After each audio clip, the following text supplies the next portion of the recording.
अस्सलाम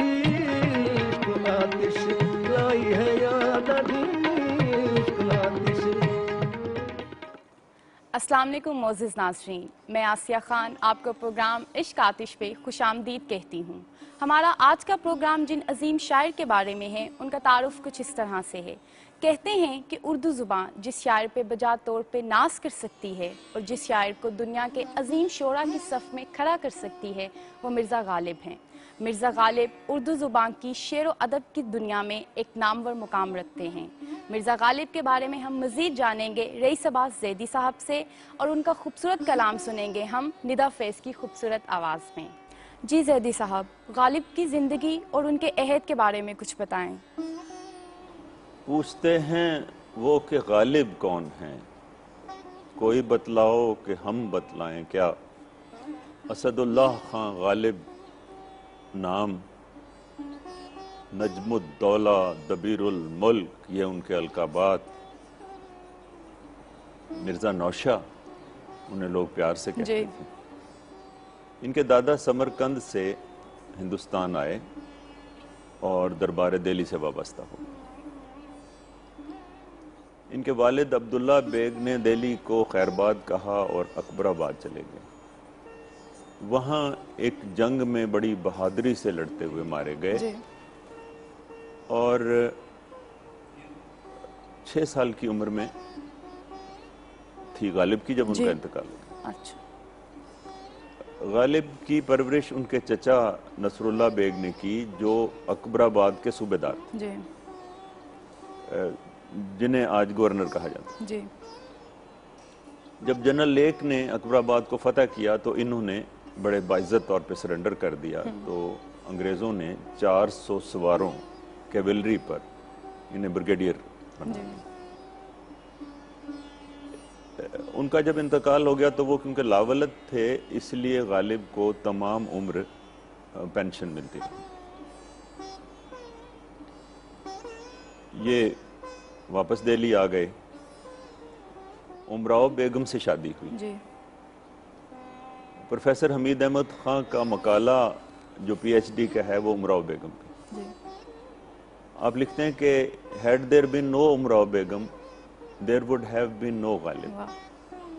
वो साबर व शाकर नेक बीवी अगर उन्हें मजबूर कर देती कि शायरी छोड़ के कुछ और काम करो, तो दुनियाए अदब को इतना बड़ा शायर ना। बिल्कुल सही बात। आपके 7 बच्चे हुए, लेकिन वो 15 माह की उम्र के होके इंतकाल कर जाते।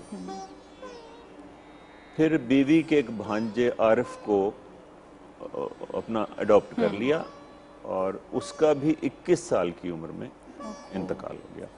और गालिब ने मरसिया लिखा कि हाँ ए फलक के पीर जवां था अभी आरिफ, क्या तेरा बिगड़ता जो न मरता कोई दिन और। तुम कौन से ऐसे थे खरे दादो सतद के, तुम लेन देन के इतने सच्चे थे, करता मलकुल मौत तकाजा कोई दिन और जाते हुए कहते हो क़यामत को मिलेंगे, क्या खूब क़यामत का है गोया कोई दिन और।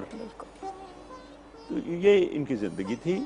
मोहल्ला बल्ली मारा, गली कासिम जान, वहाँ उनका मकान था, उस पर मैं हाजिरी दे चुका हूँ। अच्छा। मज़ार जो है आपका वो हज़रत निज़ामुद्दीन औलिया के बिल्कुल करीब में है और मज़ार की बिल्कुल सामने लिखा हुआ है कि न था कुछ तो खुदा था, कुछ न होता तो खुदा होता। 1857 में जब जंग आज़ादी के बाद उनकी पेंशन बंद हो गई, तो उन्होंने क्वीन विक्टोरिया को ख़त लिखा और उस ख़त में क्वीन विक्टोरिया को मुखातब करते हैं मलकाए मुअज़्ज़मा, ये फ़ारसी में। कलकत्ते का सफ़र किया अपनी पेंशन जारी करवाने के लिए, तो रास्ते में लखनऊ के ज़रा करीब एक किसी ताल्लुकादार के घर ठहरे। उसने आवभगत की होगी, मेहमानदारी की होगी, तो क़यामत तक के लिए उसे अमर कर दिया। अच्छा। कि मिला है और को भी ता उसे नजर न लगे, बना है ऐश तजम्मल हुसैन खां के लिए। वाह। तो गालिब के जो रिसर्चर्स हैं वो क़यामत तक पूछते रहेंगे कि यार ये तजम्मल हुसैन खान। बिल्कुल सही बात। तो कलकत्ते से वापस लौटे कुछ खूबसूरत यादें लेकर, और फिर एक जगह लिखा कि कलकत्ते का जो जिक्र किया तूने हमनशी, वो तीर मेरे सीने पे मारा कि हाय हाय। और जहाँ तक उनका अहद का ताल्लुक है तो ये मुग़ल सल्तनत का ज़वाल है, दौरे इब्तदा है। अंग्रेज़ आहिस्ता आहिस्ता सारे मुल्क पे काबिज़ होते जा रहे हैं। और तो और दिल्ली का जो लाल किला है उसके अंदर भी एक अंग्रेज़ रेजिडेंट बैठा हुआ है जो सारे मामलात को डिक्टेट करवाता है। फिर 1857 आ जाता है जहाँ पे मेरठ छावनी से ये वाक़या शुरू हुआ, और मेरठ के जो मुकामी सिपाहियों थे उन्होंने अपने अंग्रेज अफसरों को कत्ल कर दिया और शहर पे कब्जा कर लिया। अंग्रेज इसे म्यूटनी या गदर कहते हैं, हम इसे जंग आज़ादी कहते हैं। तो बख्त खान वहां से भागा सिपाहियों को साथ लेके और दिल्ली पहुंच गया और उन्हें बादशाह से कहा कि शहनशाह हिंद हमारी सरपरस्ती फरमाए। 85 साल का बूढ़ा बादशाह, उसे चाहिए तो ये था कि उन्हें डिसोन कर देता और अंग्रेजों से मरवा देता। उसने कहा कि बख्त खान हम तुम्हें जर्नैल बनाते हैं। अच्छा। तो वो बिहारी था, लंबा चौड़ा, काले स्याह रंग का। तो उसने कहा साहब हम सूबेदार हूँ। उसने कहा नहीं बख्त खान तुम हमारे जर्नैल हो। और फिर वो लड़ाई शुरू हुई। तो यहाँ से मेजर हडसन लाहौर से पंजाब रेजिमेंट लेके गया और मेजर हडसन जाके बैठ गया वहाँ। तो मौलवी रजली अली वगैरह ये गद्दार थे, उनके पास जाते थे शाम को। तो उसने पूछा कि तुम्हारा कमांडर कौन है? तो उसने कहा बख्त खान। तो he said oh that bloody subedar. और फिर वही हुआ कि बहादुर शाह जफर को कैद करके रंगून पे भेज दिया गया। 2 शहजादे शहीद हो गए, हजारों लोगों के लिए फांसियां लगी और मीलों तक फांसियां। और जो इसका जो ब्रंट था वो मुसलमानों ने बर्दाश्त किया। तो ये अहद है जिसमें गालिब जिंदा हैं और लिख रहे हैं। निदा से अब हम गजल सुनेंगे। ये ना थी हमारी किस्मत के विसाल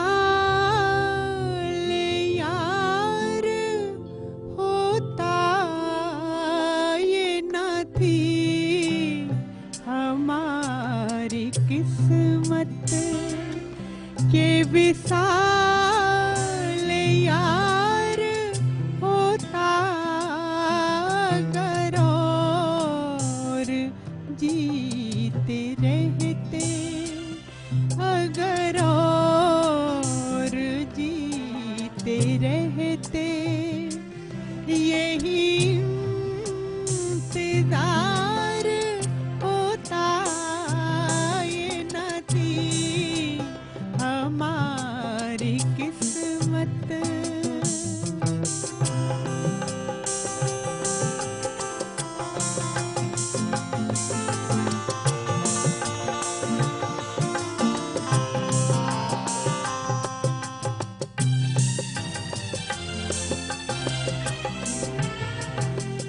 तेरे वादे पर जिए हम, तो ये जान झूठ जाना।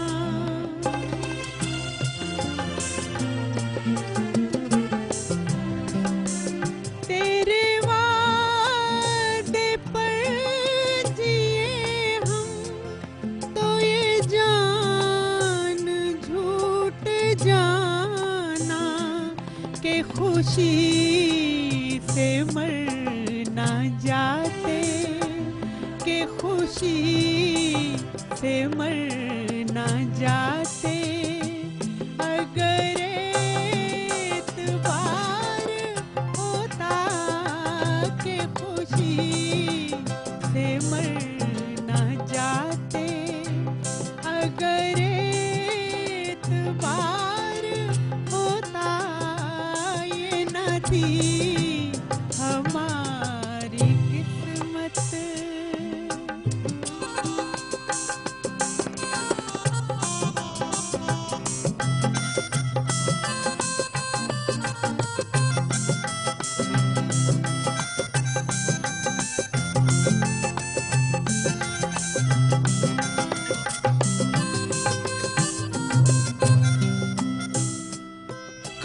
कि से मैं के क्या है शबे गम बुरी बला है।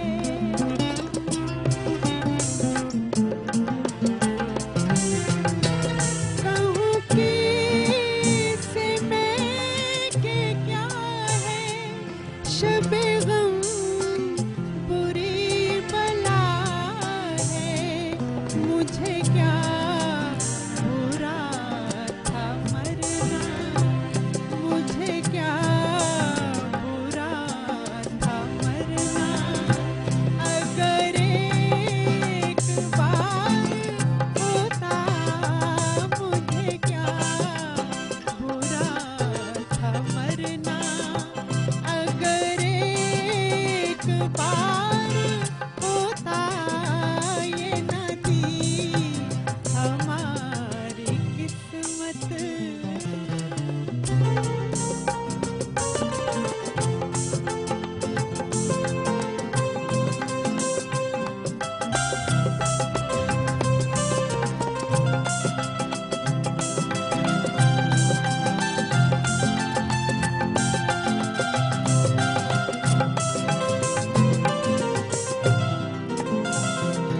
ये मसाइले तसव्वुफ ये तेरा बयान गालिब।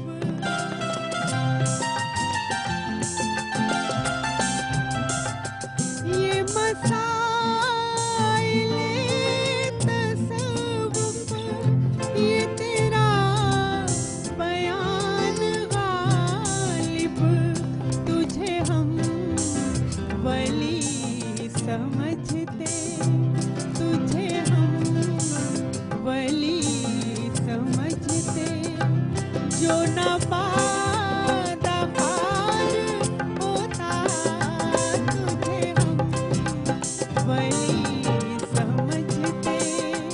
जो न बादाबार होता ये न थी हमारी किस्मत। के विसाल यार होता अगर और जीते रहते, अगर और जीते रहते। यही इंतजार होता ये न थी हमारी किस्मत।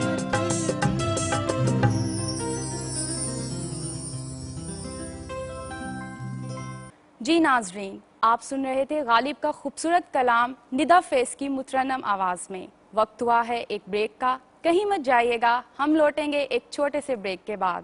याद अधीक आतिश लाई है, याद अधीक आतिश, याद अधीक आतिश लाई है, याद अधीक आतिश।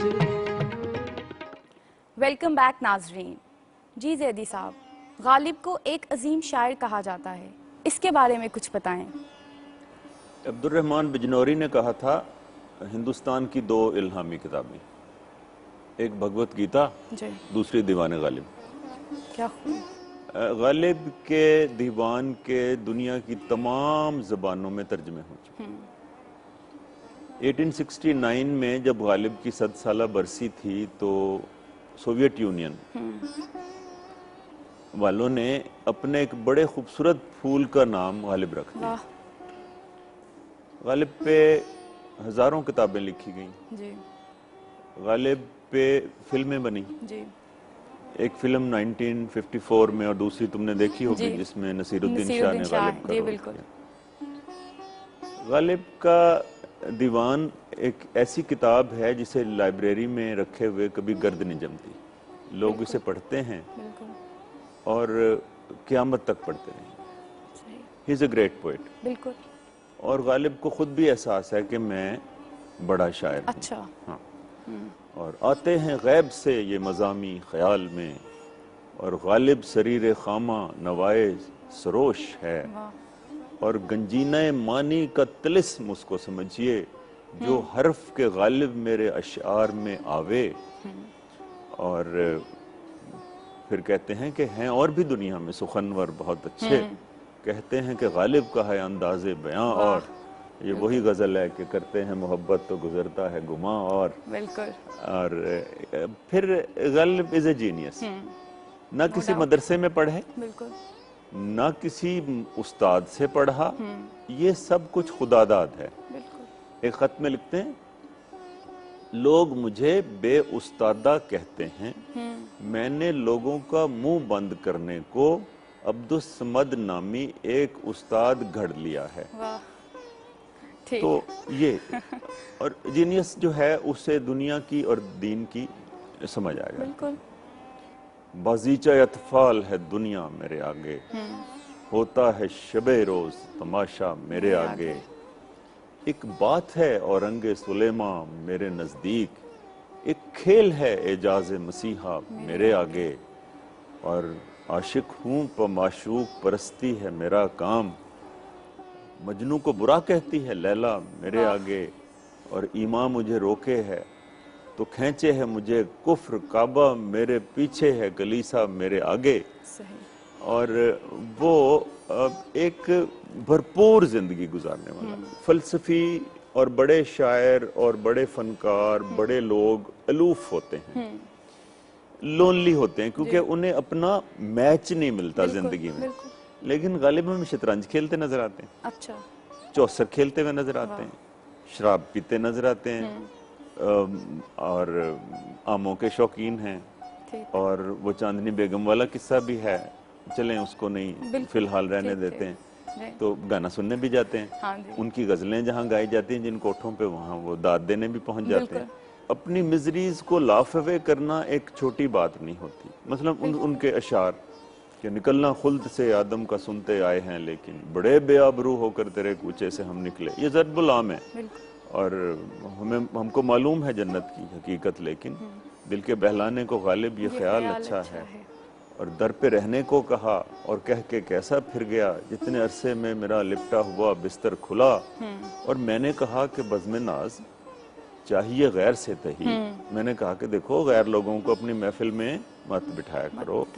मैंने कहा कि बज़्म नाज चाहिए गैर से तही, सुन के सितम ज़रीफ ने मुझको उठा दिया कि यूं। और वो वही गजल है ये कि देख के मेरी बेखुदी चलने लगी हवा के यूं। दिल ही तो है न संगो खीश्त,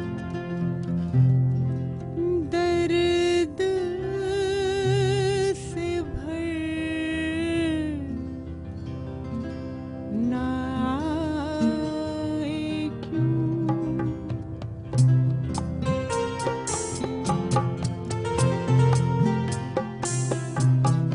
दिल ही तो है न संगो खीश्त, दर्द से भर ना आए क्यों। रोएंगे हम हजार बार, कोई हमें रुलाए क्यों। दिल ही तो है न संगो खीश्त, दर्द से भर ना आए क्यों। रोएंगे हम हजार बार, कोई हमें सताए क्यों। दिल ही तो है न संगो खीश्त, दर्द से भर ना आए क्यों।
बगैर कौन से काम बंद है।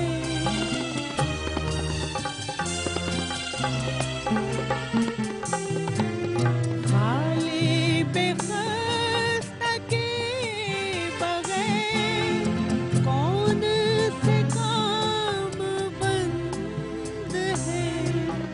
कोई ज़ार ज़ार क्या कीजिए, हाय हाय क्यों रोइए। ज़ार ज़ार क्या कीजिए, हाय हाय क्यों रोएंगे हम हजार बार।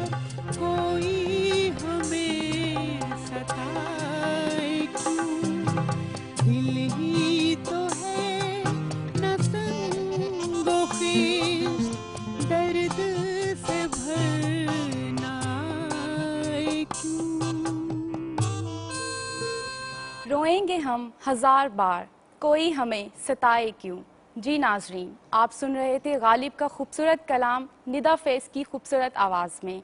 वक्त हुआ है एक छोटे से ब्रेक का, आप कहीं मत जाइएगा, हम लौटेंगे एक ब्रेक के बाद। याद आधी को आतिश लाई है, याद आधी को आतिश, याद आधी को आतिश लाई है, याद आधी को आतिश। वेलकम बैक नाजरीन। सर, हर शायर मुबालगा आराई से काम लेता है, क्या गालिब के यहाँ भी ऐसा था? देखें, गालिब जैसा अजीम शायर भी एग्जेजरेट करता है। अच्छा। एग्जेजरेशन शायरी, ड्रामा, अदब की बुनियाद है। जी। सबसे पहले जो असूल वज़ा किए अदब के और ड्रामा के और थिएटर के, वो अरिस्टोटल ने किए। अरिस्टोटल कहता है कि अपनी ज़ाती ज़िंदगी में आप रो रहे हैं किसी ज़ाती दुख पे, जी। तो आप रो रहे हैं, लेकिन अगर आप स्टेज पे रो रहे हैं तो you will have to cry more convincingly. आपने एक ऑडियंस को मुतासर करना है। सही। तो गालिब के हाँ जब वो एग्जेजरेट करता है, दूसरे शायर मुबालगा करते हैं तो मज़ा का खेज बन जाते हैं। गालिब जब एग्जेजरेट करता है तो जो पैथेटिक इफेक्ट है, गम का एहसास है, वो बढ़ जाता है। ठीक। मैंने रोका रात गालिब को, वगरना देखते उसके सैले गिरिया में गर्दों कफे सैलाब था। यूं ही गर रोता रहा गालिब तो ए अहले जहां, देखना इन बस्तियों को तुम के वीरां हो गईं। ये गालिब को मैंने रोक दिया, और अगर वो यूं ही रोता रहता तो फ्लड आ जाता, सैलाब आ जाता और बस्तियां और टाउन्स और शहर डूब जाते।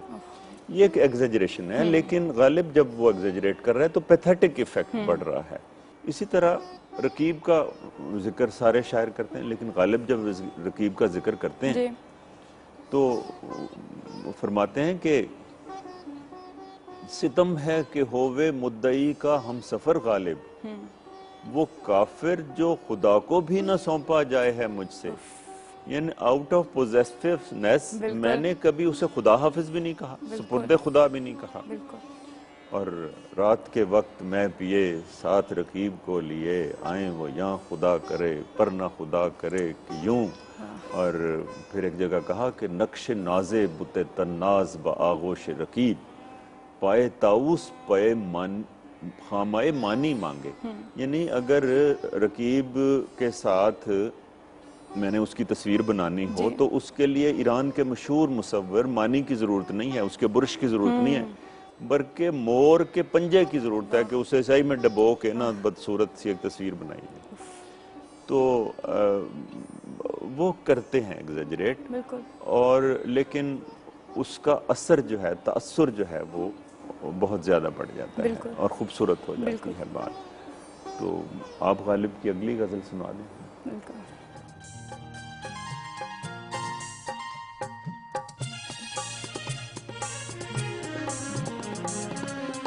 जहाँ तेरा नक्शे कदम देखते हैं, जहाँ तेरा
जी नाजरीन, आप सुन रहे थे गालिब की खूबसूरत गज़ल निदा फैज़ की खूबसूरत आवाज़ में।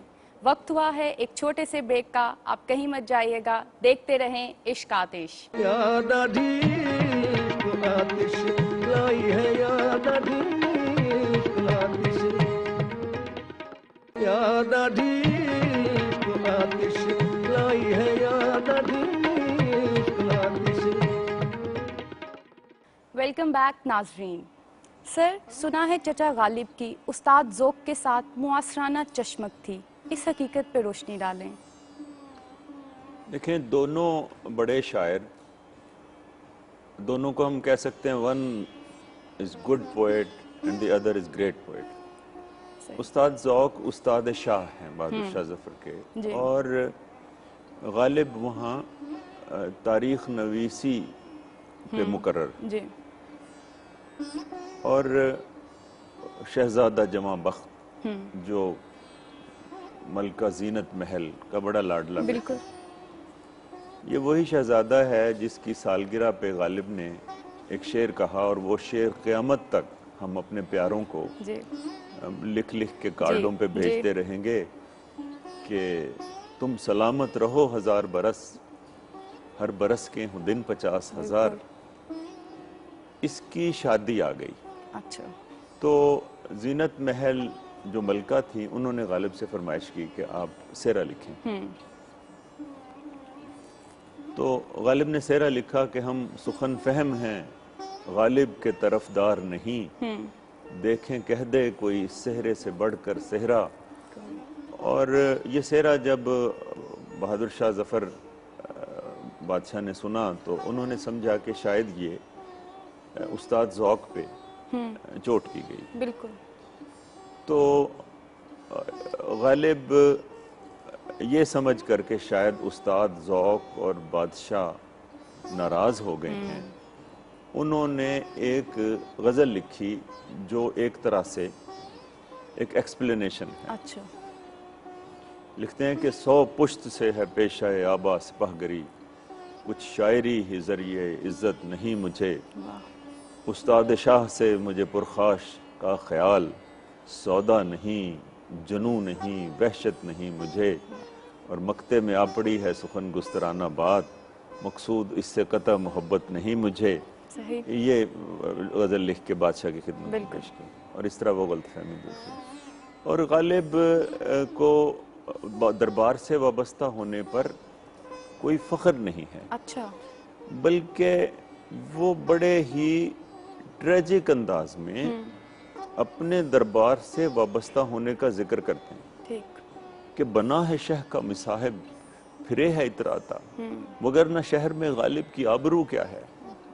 और ये शहजादा जमा बख्त जब जंग आज़ादी मुसलमान हम हार गए, बिल्कुल, तो अंग्रेज़ों ने बहादुर शाह जफर के साथ इसे भी कैद कर लिया, रंगून भेज दिया। रंगून में ये कैद रहा, और कैद से जब आज़ाद हुआ अंग्रेज़ों ने 300 रुपये पेंशन मुकर्रर की, तो शहजादा जमा बख्त जमा मर्ग ही मर गया।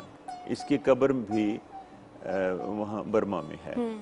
तो ये वो वाक़या हुआ था, मगर एक बड़ी दिलचस्प तारीख़ी अदबी मार्के की ये हैसियत अख्तियार कर गया। तो निदा फैज़ हमें अगली गज़ल कौन सी सुनाए?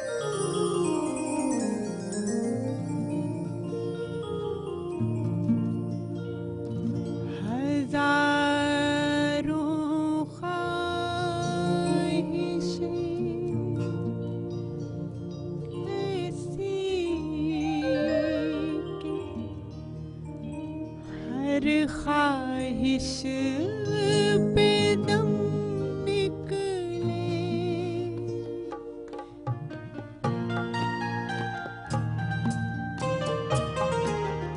हजारों ख्वाहिश ऐसी के हर ख्वाहिश पे दम निकले, बहुत निकले अरमान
निकले, हजारों ख्वाहिशें ऐसी के हर ख्वाहिश पे दम निकले।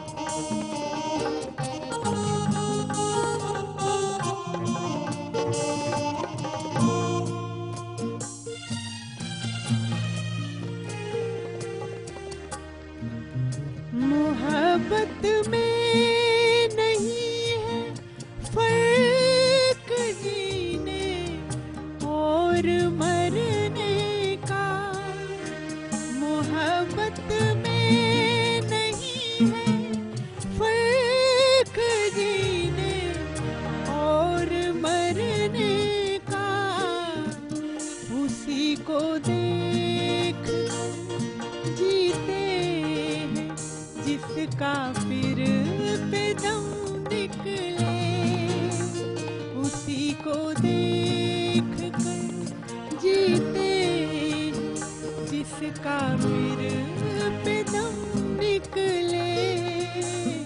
हजारों ख्वाहिश ऐसी के हर ख्वाहिश पे दम निकले।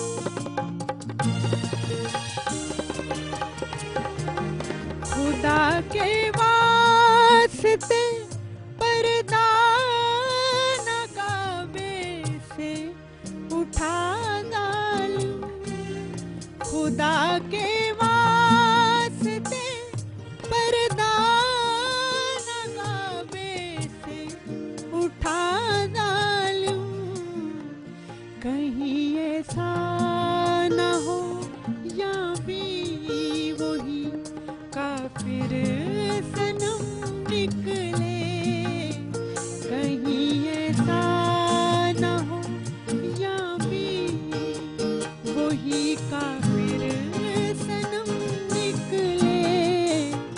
हजारों ख्वाहिश ऐसी के हर ख्वाहिश पे दम निकले, बहुत निकले मेरे अरमान, लेकिन फिर भी कम निकले। हजारों ख्वाहिश ऐसी के हर ख्वाहिश पे दम निकले। जी नाजरीन, बातों का सिलसिला आगे बढ़ाएंगे लेकिन एक छोटे से ब्रेक के बाद। याद अधीक आतिश लाई है, याद अधीक आतिश, याद अधीक आतिश लाई है, याद अधीक आतिश। वेलकम बैक नाजरीन। सर, हर शायर अपने अहद की नुमाइंदगी करता है, क्या गालिब के यहाँ भी उनके अहद की अक्कासी देखने को मिलती है? बिल्कुल। गालिब एक बहुत बड़ा शायर है, यूनिवर्सल, आफाकी, टाइमलेस, जी। लेकिन उसकी टाइमलेसनेस के बावजूद वो जिंदा तो उसी अहद में थे और अपने अहद से, अपने दौर से कट के कोई शायर तख्लीक नहीं कर सकता। वो उसकी जाती जिंदगी हो या उसके मुल्क के हालात हों, वो उस पर असरअंदाज होते हैं। तो ये जिस दौर में जिंदा हैं वो हिंदुस्तान के मुसलमानों का दौर इन्हतात है। अंग्रेज जो हैं वो उस पर काबिज हो रहे हैं। फिर उन्होंने जंग आज़ादी का वक्त भी देखा और क्योंकि मुसलमानों से हुकूमत छीनी है अंग्रेज ने, लिहाजा वो मुसलमानों का दुश्मन हो गया और हिंदुओं को पैटर्नाइज कर। हिंदू बहुत चालाक है, बनिया बहुत चालाक होता है। यही हिंदू जो चंद साल पहले फारसी सीख के मुगलों का मुंशी था, वो फोर्ट विलियम कॉलेज से बीए करके, मैट्रिक करके फौरन ईस्ट इंडिया कंपनी में क्लर्क हो गया है। और मुसलमानों पे इतना बुरा वक्त आ गया कि सर सैयद ने फिर लॉयल मोहम्मडन्स ऑफ इंडिया और causes of the Indian revolt, ऐसी किताबें लिख के अंग्रेजों की गलतफहमी दूर करने की कोशिश की। ये दौर है जिसमें वो जिंदा है। और अभी वो वक्त नहीं आया कि वो नज़में लिख सकें जालिब की तरह, फैज की तरह, साहिर लुधियानवी की तरह। ये वो वक्त है कि जब उन्होंने उर्दू शायरी की जो रवायत है, जो डिक्शन है गुलो बुलबुल की, जो चली आ रही है, उसी के अंदर बात करनी है। अपनी इस मजबूरी का जिक्र करते हैं कि हर चंद हो मुशाहिदाए हक की गुफ्तगू, बनती नहीं है बादा व सागर कहे बगैर के I have to follow this diction. तो अपने दौर की अक्कासी कुछ इस तरह से करते हैं कि घर में क्या था कि तेरा गम उसे गारत करता, एक थी हसरत तामीर सो वो अब भी है। और एक जगह कहा कि सिवाय हसरत तामीर घर में खाक नहीं। ये हसरत तामीर ऐसे नहीं कि वो कोई कोठी बंगला बनाना चाहते, ये हसरत तामीर अपने मुल्क की है, अपने कौम की है, जिसकी हालत को वो कुड़ते हुए इस तरह के शेर कहते हैं। मंजर एक बुलंदी पर और हम बना सकते, अर्श से परे होता काश के मकान अपना। फरमाते हैं कि मैं वक्त से पहले पैदा हूँ, अच्छा हूँ गर्मीए निशाते तसव्वुर से नगमा संज, मैं इंदलीबे गुलशने ना आफरीदा हूँ, I am poet, I am nightingale of the times to come. तो गालिब अपने अहद के नुमाइंदा शायर हैं। तो निदा अब कौन सी गजल हमें सुनाइएगा?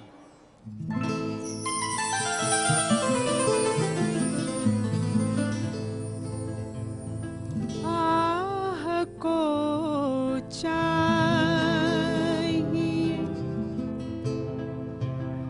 एक उम्र असर होने तक, आह को चाहिए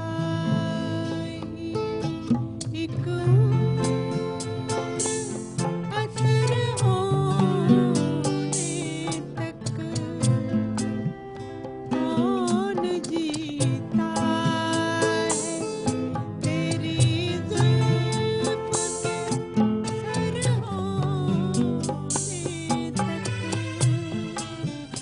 आह को चाहिए एक उम्र असर होने तक।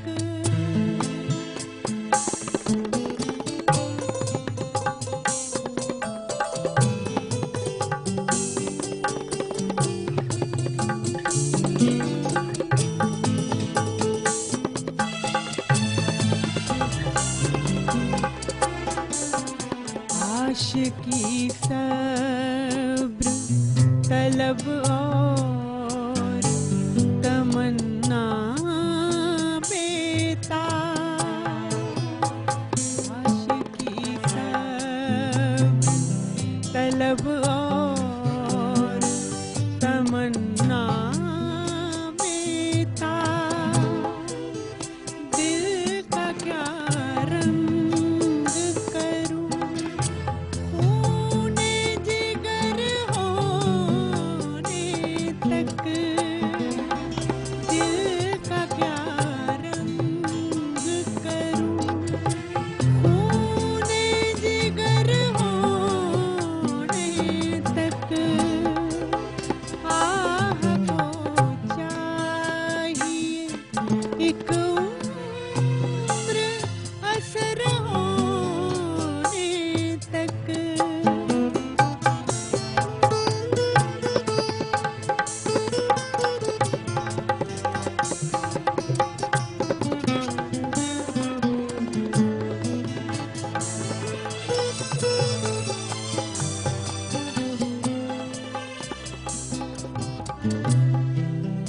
हमने माना कि तगाफुल न करोगे, लेकिन हमने माना कि तगाफुल न करोगे, लेकिन खाक हो जाएंगे हम तुमको खबर हो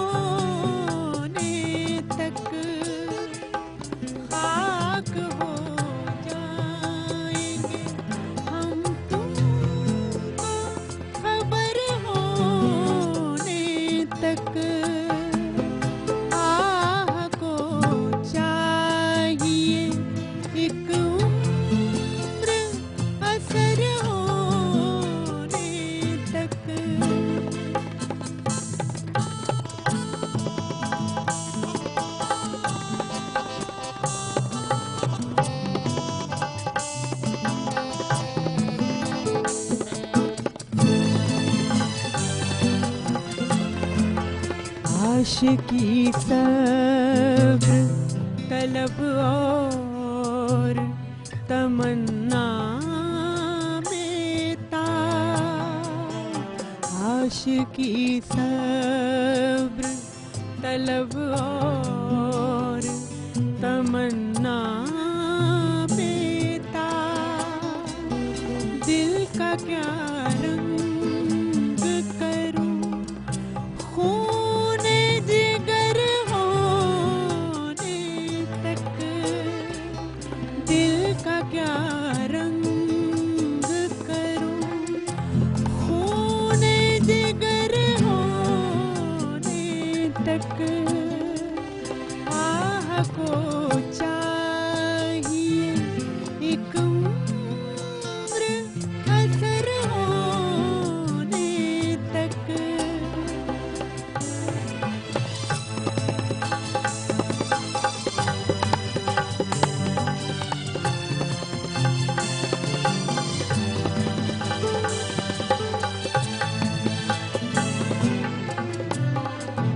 हमें हस्ती का असद की से हो जुज मर्ग इलाज।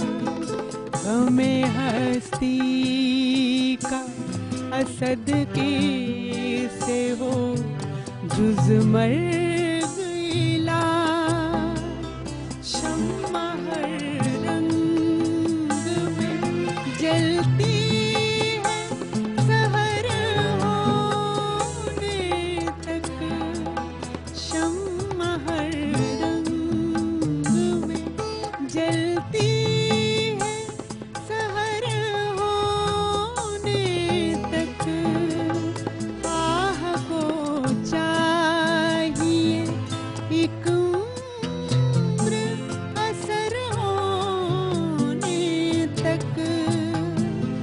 कौन जीता है तेरी जुल्फ के सर होने तक।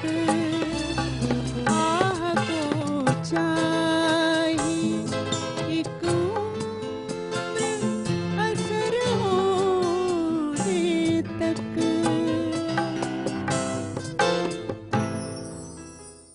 जी नाजरीन, ये था हमारा आज का प्रोग्राम मिर्ज़ा गालिब पे।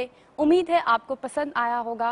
मुझे दे इजाज़त, अल्लाह हाफ़िज़। याद आधी तो आतिश लाई है, याद आधी